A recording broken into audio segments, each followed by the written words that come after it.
Hello everyone! Have you ever tried to build a house or a trading hall for your villagers, only to realize that you don't have enough building materials? Well, I have the solution for you. What if villagers were the building materials? That's right, in today's video I will show you how I made a house out of villagers. But first, a bit of context.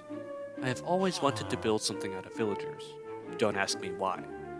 However, I was held back by the fact that on Bedrock Edition, there's no way to hold mobs in place without causing a ton of lag. On Java Edition, you can summon in mobs with no AI so they don't move, preventing a lot of that lag. It also stops them from being pushed around by other mobs or falling. It is this mechanic that we'll be basing this entire project on. Unfortunately, for the longest time I didn't know how to write commands in Java. Until now. After a bit of messing around, I learned how to summon in villagers with no AI using MBT data. Now it was time to figure out how to make a house out of them.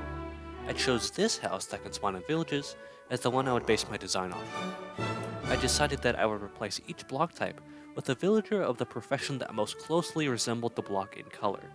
For example, I chose the shepherd, who has a white woolen coat, to replace the white terracotta of the house. But I would leave the glass, bed, and door as is. I still wanted it to be a functional house after all. With the design chosen, the next step was to figure out how to replicate the look of a full block using villagers. After a lot of trial and error, eventually I determined that if I summoned villagers next to each other with exactly 0.275 blocks in between, it would create a row of villagers 1 block in length. If I summoned 3 of these rows, the 9 villagers would almost perfectly fill the space of a single block. At this point, I could have started building the house, but summoning and teleporting the villagers into the correct places one by one would have taken me forever. But what if there was some way to automate this with commands to make the process quicker? That's when I thought of fill commands. With fill commands, you can quickly swap out one block type for another, which is really useful in builds. If I could change it so that I could instead replace certain block types with villagers, that would really speed up this project.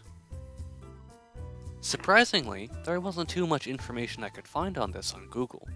But I found one wiki page that provided an example where you could replace a block type of your choosing with command blocks that summoned in villagers.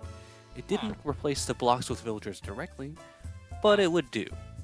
Of course, I did have to make a few additions to the commands that I found, namely to summon in all 9 villagers required to fill a 1 block space, instead of just 1 villager.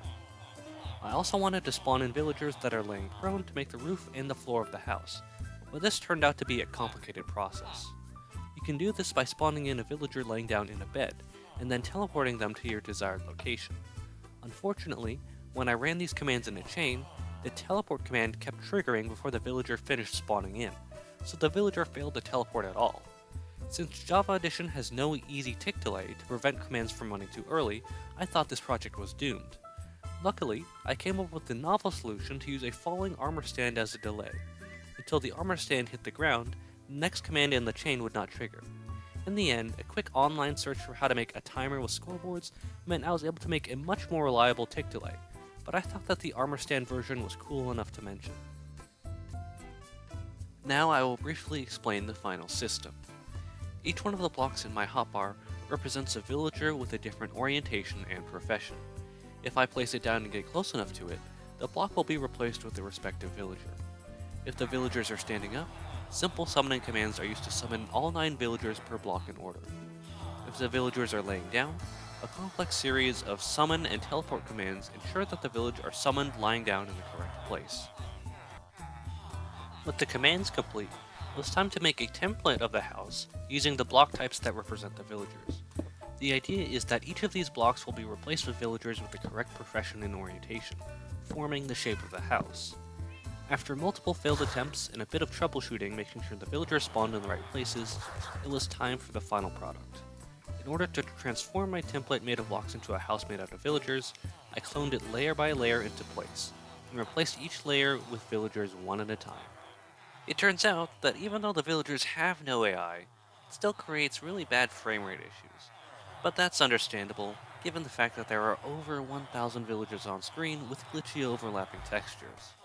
Not only that, but Bedrock Edition always starts lagging whenever there are slightly over 100 entities. I don't think Bedrock Edition would be able to handle anywhere near 1000 entities in the first place. Also, the door wouldn't spawn in properly, and it was really difficult to get inside the house due to collision with the villagers. Otherwise, it was a functional house, and a beautiful one at that. I could go inside, sleep in the bed, look out the windows, so I decided to take some cinematic shots in F5 mode. Unfortunately, when I was trying to clear some terrain with end crystals outside so I can get a better view of the house, I accidentally blew part of it up and killed a lot of the villagers. I don't know how. Those villagers had many blocks between them and the explosion. Oh well, might as well demolish the whole thing. In the end, I'd call this project a success. I overcame several challenges with tick delay and writing the commands to create a project I am proud of. I'd like to make an entire village like this, but the frame rate issues likely make it impossible. Unless I can reduce the amount of villagers needed to build each house, thereby fixing the frame rate issues. Anyways, I hope you enjoyed this video. Please consider liking and subscribing, and I'll catch you in the next one.